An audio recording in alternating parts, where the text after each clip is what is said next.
meus amigos e meus irmãos, Deus está presente. Viva Jesus em nossos corações para todo sempre. Este é o capítulo final, capítulo 22 do Apocalipse de Jesus segundo São João. Versículo 8. Eu, João, sou aquele que vi e ouvi estas coisas. E havendo-as ouvido e visto, eu me prostrei aos pés do anjo que as mostrava para adorá-lo. 9. E ele disse: olha, não faças tal, porque eu sou conservo teu e de teus irmãos os profetas e dos que guardam as palavras deste livro. Adora a Deus, não a mim. 10. E me disse: não selles as palavras da profecia deste livro, porque próximo está o tempo. 11. Quem é injusto, faça injustiça ainda. Quem está sujo, suje-se mais ainda.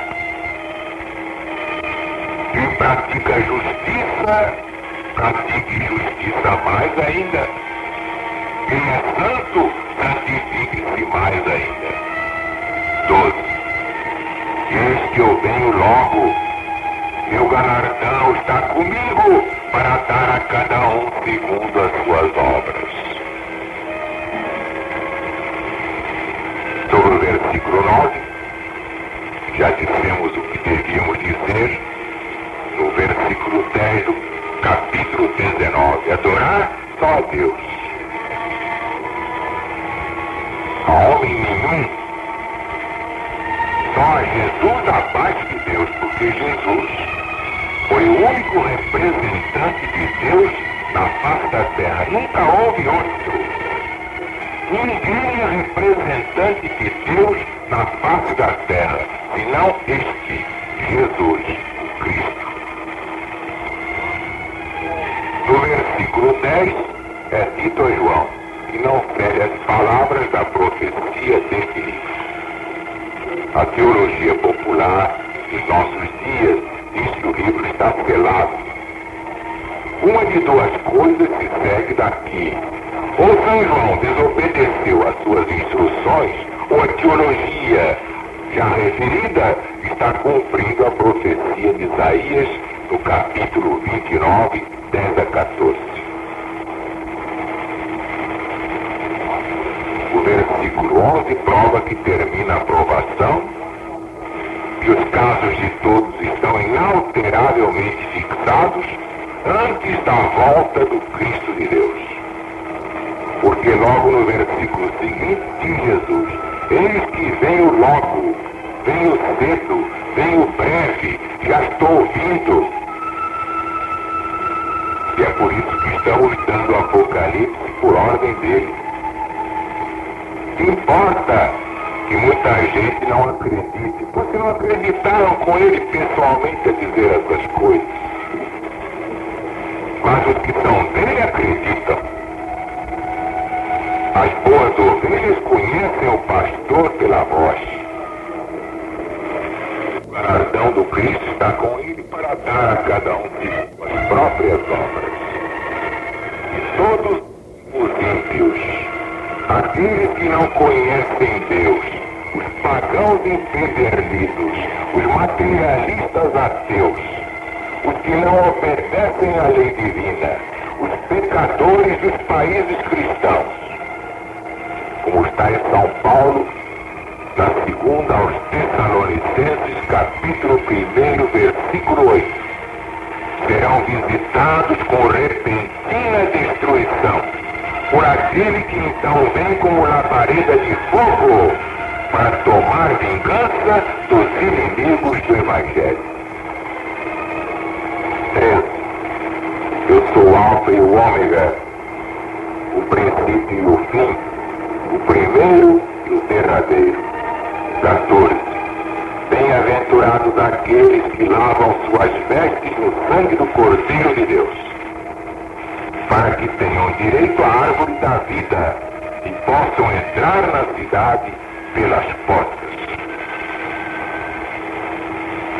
Jesus aplica a si mesmo essa expressão alfa e ômega, e aplicada a ele, evidentemente, a expressão deve ser tomada em sentido limitado, muito mais, evidentemente, do que quando aplicada ao Pai Eterno, como aconteceu no capítulo 1, versículo 8.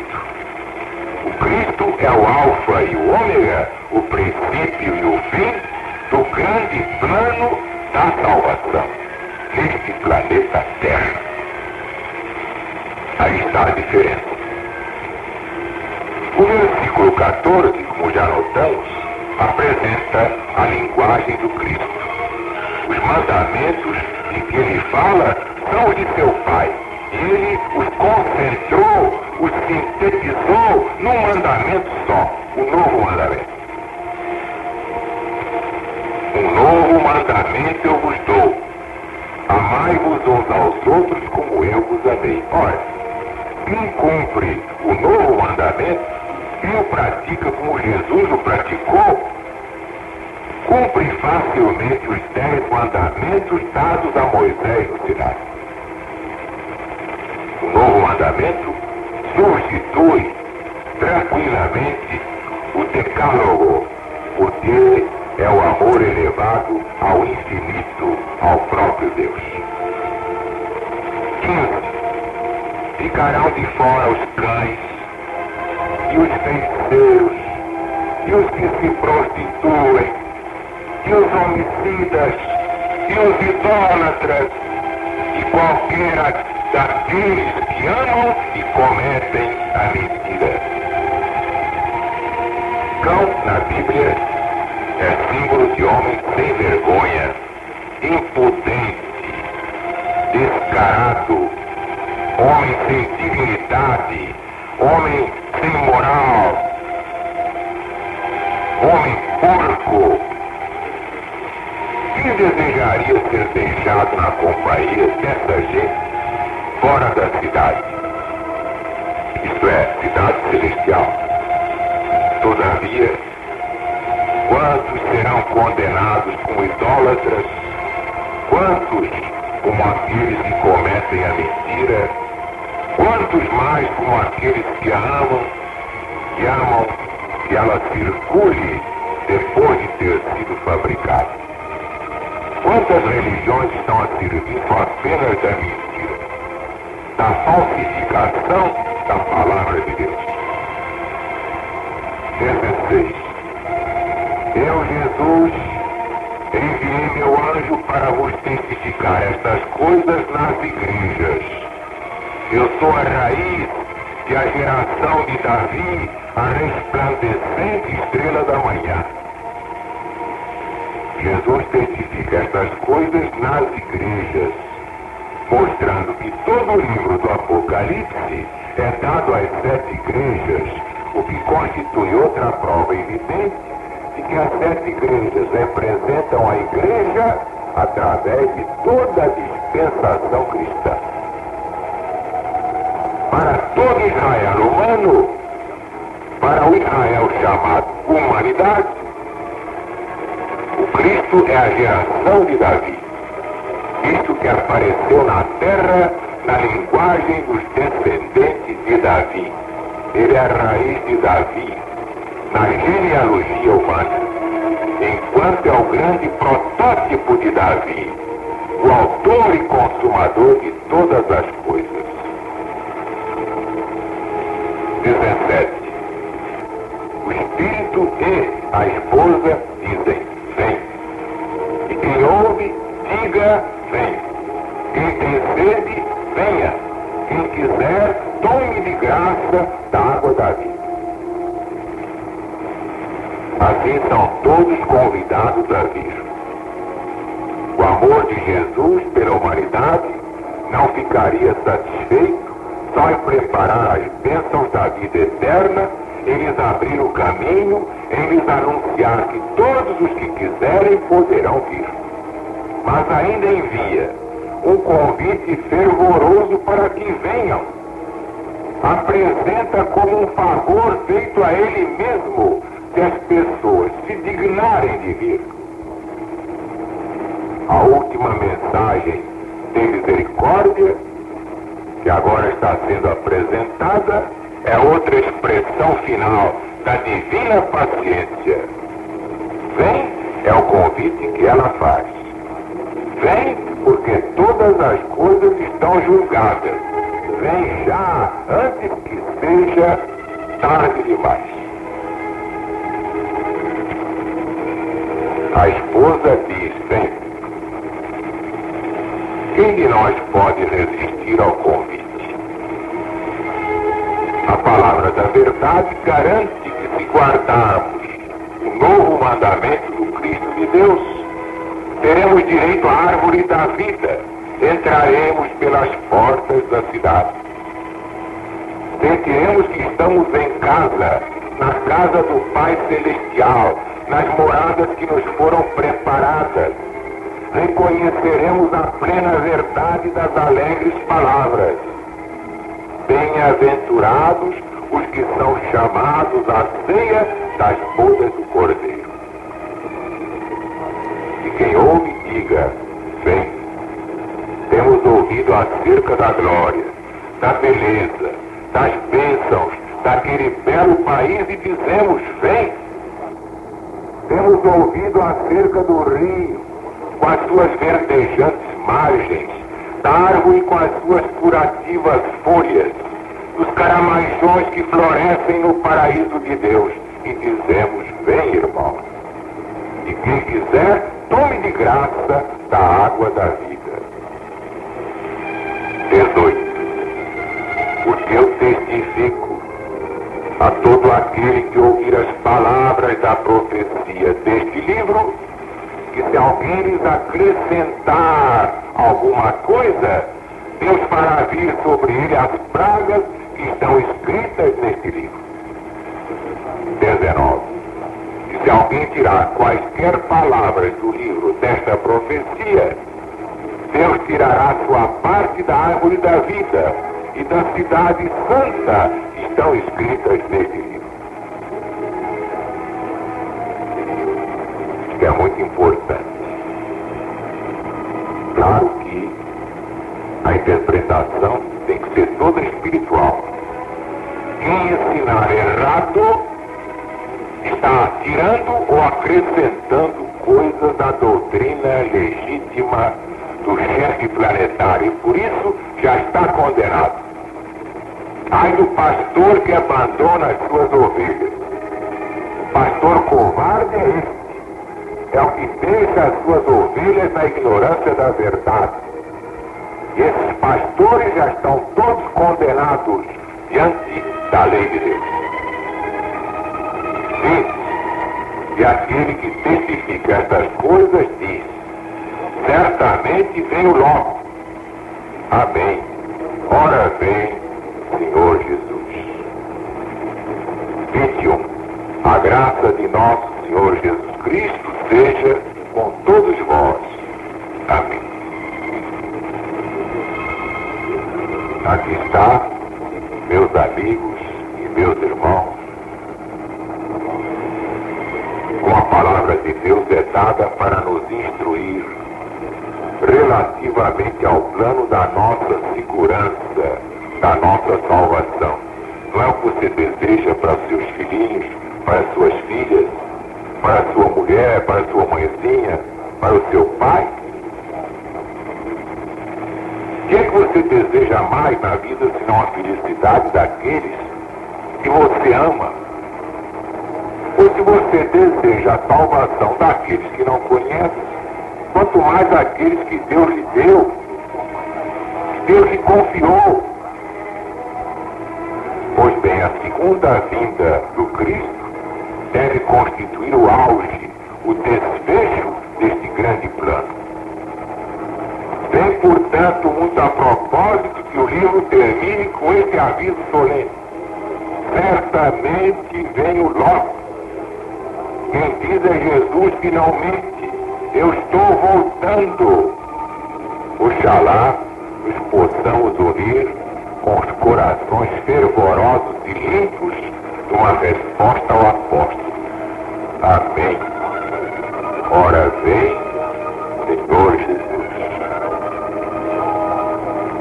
E o caminho é o novo mandamento. Ninguém se muda. É um novo mandamento. Sem novo mandamento não há Apocalipse, não há Bíblia, não há Evangelho e não há nada.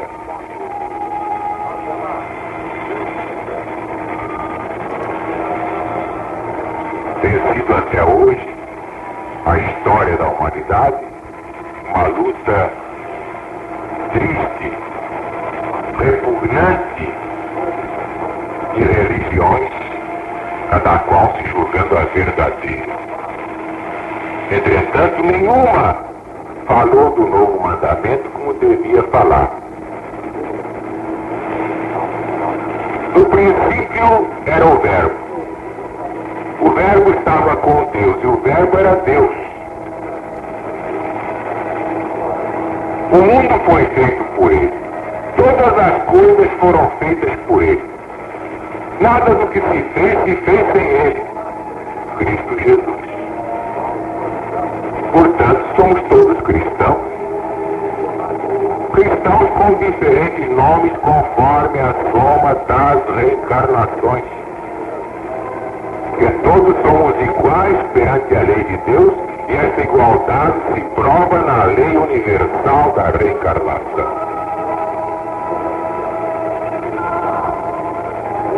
Entenderam agora? Todos somos cristãos com vários nomes. Umbandistas, judeus, muçulmanos, espíritas, católicos, protestantes, muçulmanos, teosofistas, esotéricos e assim por diante. Mas somos cristãos. O essencial é estar com Deus através do Cristo e do Espírito de verdade. O Espírito do bem. O Espírito realmente santo. Por isso é que eu estou convocando toda a LPV. Os núcleos e postos foram chamados para a maior obra de todos os milênios. Muita gente pode dizer, esse homem não sabe o que diz. Então por que cai a arrecadação da LBV? Cai não porque a LBV esteja se enfraquecendo, mas porque ela está se fortalecendo. A arrecadação da LBV era imensa quando não havia núcleos. A proporção que se fundam núcleos, eles vão retendo aquele dinheiro que vinha para a LBV poder comprar rádio, fazer revistas e fazer o que bem entendesse pela obra. Nesse particular, cada núcleo se constitui um rival da sua própria mãe LBV. Portanto, se a arrecadação cai, não é porque esteja derrotada, pelo contrário, é porque esteja glorificada, está cada vez mais forte, cada vez maior diante de Deus. São 2.260 organismos em todo o território nacional, sem nenhuma subvenção. Isso é muito sério. E nunca fomos violentar os núcleos. Mas realmente, é assim como a pobre mãe que tem 10 filhos. Quanto mais filhos tiver, menos dinheiro terá para si mesma. É esse o problema da nossa divina mãe LBV.